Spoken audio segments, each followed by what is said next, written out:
Have you ever got stuck in the past? Maybe something has happened to you, like an argument or a breakup.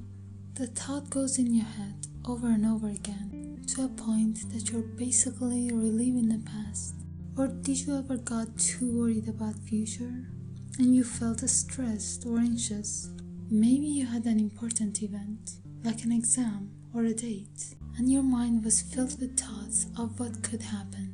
These type of thoughts can easily fill up our headspace and take away our present moment. But we can change that with only one simple practice: mindfulness. We all have the ability of being mindful. Actually, we are usually mindful to a certain extent, and from time to time we experience being completely mindful and fully present, even if we don't know what is mindfulness. So, what is mindfulness? The ability to be fully present and conscious, not repeating the past or dreaming about the future. Simply being in the present moment. I know it sounds so easy, right? But believe me, this simple practice can look almost impossible in some days. Imagine your headspace as a street, and imagine your thoughts as cars. When you're in a mindful state, you're standing next to the street, watching the cars pass by one by one. But when you're not mindful, you hop in one of the cars and drive around. Sometimes you even drive yourself crazy with that car, and you forget that you can simply just get out of the car. So how can you practice mindfulness? For practicing mindfulness, you should relax and take a step back from your thoughts and feelings.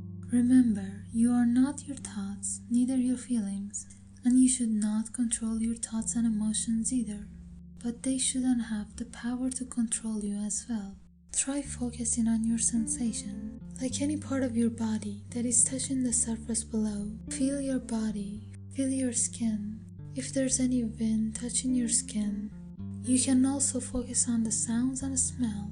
Or if you're eating, bring most of your focus to the taste. Being mindful during the day is the best way to appreciate your life, and the way to live every moment fully. Remember, you can only live this moment once. Whenever you get distracted with judgment and negativity, don't fight your emotion. Just simply notice them from a distance. Your thoughts and emotions are a small part of what is happening right now. It's been proven that being mindful improves experiences and brings more joy and peace to your life. It can also improve our relationships and our decision making. It's true that we cannot control what happens to us, but we can control our reaction to it. If you know someone who is going through tough times, or you think they can benefit from this video, please share this with them. And also subscribe to our channel to support us. And as always, thank you for being here, and I hope to see you in the next video.